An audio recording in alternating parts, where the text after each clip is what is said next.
We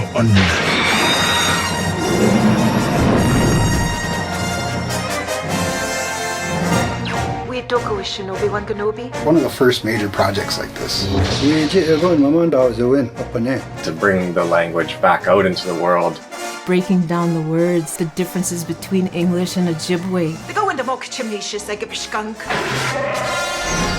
So you have to come up with some new words like lightsaber.